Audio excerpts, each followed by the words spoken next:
और स्वयं के लिए भी सेवन करेगा, दूसरे के लिए, लेकिन लौकी की ज़्यादा जो है बढ़ोतरी हो, बढ़ोतरी तो होना चाहिए महाराज, हाँ बढ़ोतरी तो होना चाहिए, लेकिन ये इनके इन प्रकार है ना नहीं होना चाहिए। अब इंजेक्शन लगा दिया, शाम को इंजेक्शन और इतना बड़ा हो गया, वो इतना लंबा हो गया। अब वो है 1 किलो का था तो 4-5 किलो का हो गया।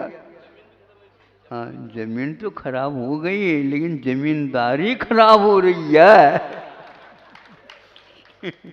ये है हमारा, इसलिए आप जमींदार बने रहो, नहीं समझे, सभी लोग आपकी ओर निहारेंगे। तो भारत तो एक जमींदार है, ऐसा उसकी संस्कृति को रक्षा करने का आपका परम कर्तव्य है। ऐसे प्रत्येक फल, केले भी इसी प्रकार हो जाते हैं, तो उसको सेवन किया जाता है, उसके परिणाम स्वरूप अनेक रोग हो रहे हैं। इसलिए भयानक रोग क्यों हो रहे हैं, यह आप स्वयं अपने मन को पूछो। हमने सभी प्रश्न तो हल किए हैं, लेकिन मुख्य जो है विवेक का उपयोग नहीं किया है। इसीलिए इतिहास पढ़िए अवश्य, ताकि आपकी शिक्षा की पूर्ति इतिहास के माध्यम से होने वाली है।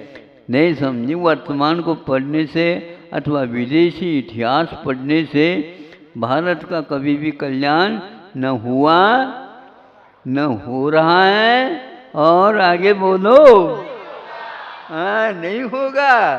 तो आपके ऊपर आधारित है। हाँ इतिहास को बचाओ और संस्कृति बचेगी, संस्कृति बचेगी तो अवश्य ही शाकाहार, अहिंसा तत्व, खेती बाड़ी आदि सारे अनाहत रूप से विश्व के कल्याण में हम विश्व यज्ञ, विश्व शांति यज्ञ बनाना चाह रहे। महाराज आशीर्वाद दे दो, पहले अपने घर की शांति कर लो, पहले अपने घर का मतलब मन की शांति कर लो। विवेक के माध्यम से वह मनस्वी बनता है, मन वाला, जब उसके पास विकास की विवेक की आंखें खुल जाती है। गलत हो तो हमें बता देना, सही हो तो हाउ कह देना। अहिंसा परमो धर्म की। ओम नमः शिवाय। ओम नमः शिवाय। अहिंसा परमो धर्म की। आचार्य गुरुवर से कुंद कुंद भगवान की, आचार्य गुरुवर से ज्ञान सागर मुनि महाराज की।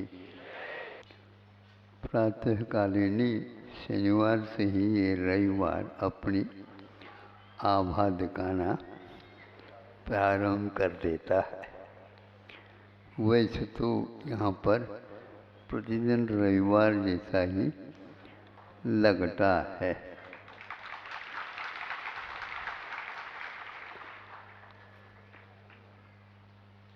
आप भले ही रविवार के दिन आते हैं, तो किंतु भीड़ के कारण कई लोग अपने रविवार को बचा करके सोमवार आदि के दिन आते हैं। उनकी भी भीड़ कम नहीं रहती। जो भीड़ से बचना चाहता है वो अकेला नहीं रहता, ऐसे तो बहुत सारे रहते। हम भी उनमें से एक हैं। बचे तो कैसे, सभी लोग संसार से बचना चाहते हैं, इसलिए इसको हम भीड़ कैसे कहें। ये एक प्रकार से मन में आता है।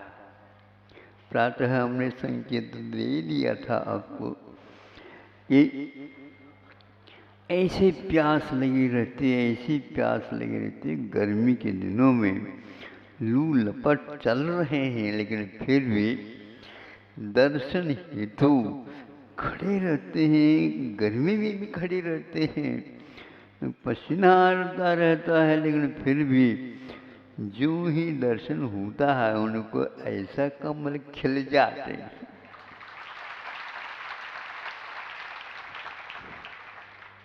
बहुत दूर से संकल्प लेकर के आए थे, हमारा संकल्प पूर्ण हो गया।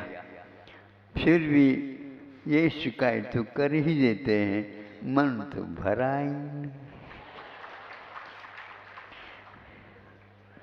अब हमें ये विकल्प होता है, इनका मन अधूरा रह गया। किंतु शास्त्रों में ये कहा है, मन का पेट कभी भरता ही नहीं। पेट हो तो ठीक है, लेकिन मन का यदि पेट हो जाए तो सबका पेट खाली देख करके हमें ऐसा लगता है ये अच्छा ही ऊनोदर विनय खाली पेट से ही तपस्या कर लेना चाहिए। क्योंकि मन जो साथ में लगा वह एक प्रकार से इच्छा इच्छा इच्छा इच्छा ही करता चला जाता है। किंतु मन को जो व्यक्ति दूर से नमोस्तु करता है वो इच्छाकार की अपेक्षा से बहुत अच्छा है। ऐसा व्यक्ति आ जाए जिसकी आकुलता कभी मिटे ही नहीं, तो उसके लिए हम महत्व दें कि जिसके पास आकांक्षा ही नहीं, यदि है तो सबको संतुष्टि हो और सबका मन भर जाए। तृप्ति का नाम मन का भरना होता है, और हम तृप्ति इसलिए नहीं हो पाते, सांसारिक जीवन सांसारिक वस्तुओं से कभी भी तृप्ति नहीं हो सकती। चाहे एकेंद्रीय हो चाहे असंगी पंचेंद्रीय हो, फिर भी वो सब इसी को पूर्ण करने के लिए मन नहीं होते हुए भी इच्छा शक्ति हमेशा हमेशा बनी रहती है। वह इच्छा कभी मिटती नहीं है, और यह संकल्प विकल्प के कारण ऐसा होता है। इसको जो रहस्य है, इसको जो जान लेता है, अरे तृप्ति को पूर्ण करना नहीं, किंतु उसको एक प्रकार से स्वभाव जान लो तो अपने आप ही समझ में आ जाता। क्या क्या बड़ी बड़ी नदियाँ भी जो समुद्र में जाकर के मिल जाती हैं, किंतु समुद्र कभी भी उन बड़ी बड़ी नदियों के प्रवाह के द्वारा भी आज तक तृप्त नहीं हुआ। प्रलय काल जैसे पानी भरा कर्नाटक और महाराष्ट्र में सीमा में, इतना पानी कहाँ से आ गया, लेकिन सारा का सारा एक दो दिन के भीतर कहाँ चला गया पता नहीं लगता। ऐसा समुद्र है। इसीलिए हमें ये सोचना चाहिए, प्यास जितनी लगी उतनी ही आप पी लो, फिर जब प्यास लगेगी तो फिर देख लें। जैसे आज पूर्ति हो गई, पेट तो भर जाता है किंतु मन कभी भरता नहीं। इस मन को हमें समझाना है तो वो इच्छा को ही पहले समझ लो। इच्छा होती है लेकिन खाया नहीं जा रहा, पिया नहीं जा रहा, बैठा नहीं जा रहा, खड़ा होना नहीं जा रहा, लेटते हैं तो भी दुख दर्द है, और नींद का झटका भी आ जाता है तो उसमें भी स्वप्न में दुख दर्द होता है। आखिर दिन में दर्द होता है क्या, रात में दर्द होता है कि स्वप्न में दर्द होता है कि क्या, पूछ रहे हैं आप बता सकोगे? दर्द का मैं पुतला बन गया है, सारे सारे ऐसे ही दर्द के पुतले हैं। इसमें कौन है, किंतु देखने से सोचने से ऐसा लगता है इच्छा की थोड़ी सी पूर्ति जैसी होती है तो उतने में मन खिल जाता है, और और सोच मन में आ जाता है तो वह पुनः बिगड़ जाता है। बहुत दिन के बाद एक संतान की प्राप्ति हो गई थी। शेष साहूकार को बहुत आनंद हुआ कि आज तो हमारा भावना पूर्ण हो गई, किंतु दूसरे ही घड़ी से अब इसके लिए ये करना है, वो करना है, ये करना है, वो करना है, यदि मान लो ये नहीं बचा तो अब क्या करना है। अनेक प्रकार के आर्त ध्यान और रौद्र ध्यान उसके पीछे होता है। तो उसको ठीक करने के लिए अनेक प्रकार से व्यक्तियों को हम वैर भी बना देते हैं और मित्र भी बना देते, बनाते ही चले जाते हैं। उसके एक जीवन ने भव में हम उसको सुरक्षित रखने की भी बात सोचने लग जाते हैं। दादा को कभी भी अपनी चिंता नहीं रहती प्राय करके नाती का क्या होगा, बस आप काहे के लिए जी रहे हैं, हमें तो कोई आवश्यकता नहीं, जी चुके हैं, जो कुछ भी है ब्याज के हैं, तो जी क्यों रहे हो, ब्याज क्यों रख रखा, नहीं तो पोता हो गए ना, उसके लिए हम करते हैं। फिर पोते का चिंता दादाजी को होने के पीछे से पिता को क्यों नहीं? हाँ, ये बताओ ना, आपका भी पोता कोई होगा या कल्पना में होगा, भविष्य में आने वाला होगा, उसके लिए भी कुछ करना है। यह एक प्रकार से भारत में ज़्यादा है, विदेश में हम सुनते हैं कम। कभी आप लोगों ने सुना? वो सुनाना चाहते हैं। महाराज जी ने बहुत सारी कथाएं सुना दी, उनमें हमें एक भी याद नहीं रही है। आप लोग स्मरण शक्ति रखते हो इसलिए इन्होंने सुनाने के पीछे लगातार कथाएं सुना दी। दादी माँ पोते को छोटी सी कहानी जो कही हुई रहती है उसका नाम कहानी होता, और वह जीवन पर्यंत उसको याद रहता, और वह दादी माँ तो चली जाती है। एक आध कहानी तो इतनी व्यक्ति इन सबकी एक कहानी है, इसलिए अपने और तात्कालिक की कहानी आप सोच लो तो बहुत अच्छा होगा, स्मरण में हमेशा हमेशा वह रहा बना रहे। दुनिया की कहानी तो हम सुन लेते हैं, अपनी कहानी के बारे में कभी नहीं सुनते हैं।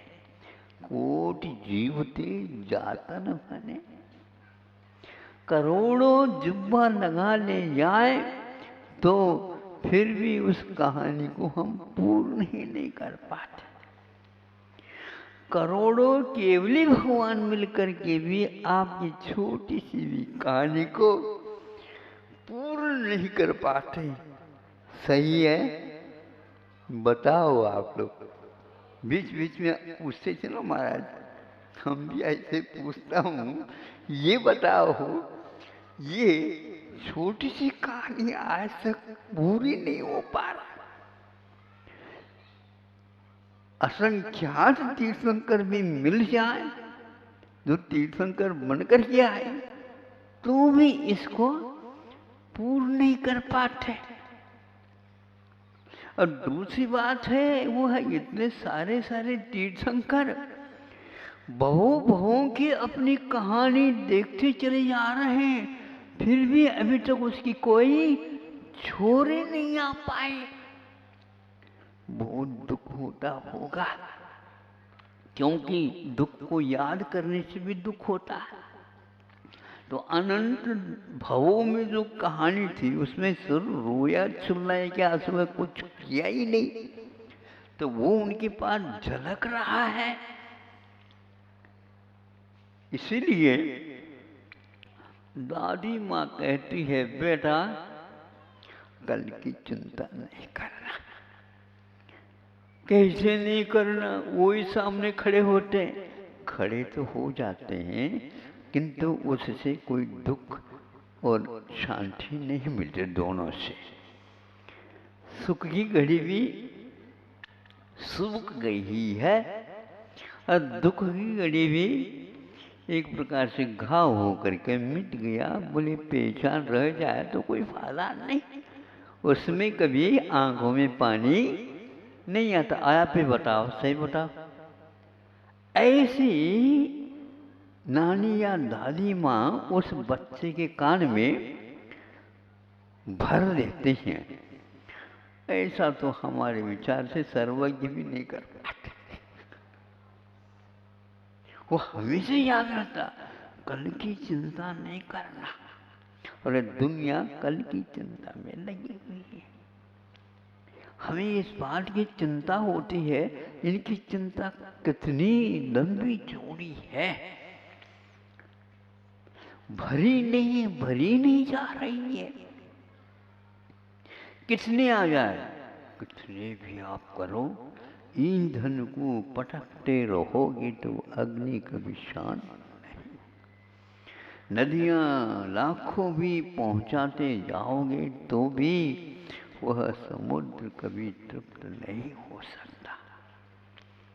किंतु एक ज्वालामुखी फट जाए तो पूरा का पूरा सूख जाता है। और भी समुद्र आ जाए तो भी उसमें समाहित हो जाता है और भाष्प के रूप में परिणत होने की क्षमता रहती है। ऐसे कोई भी हम तैयार करें जिसके माध्यम से अनंत को भी हम पी जाए और पीने के उपरांत वो किसी भी प्रकार से शेष नहीं रहे।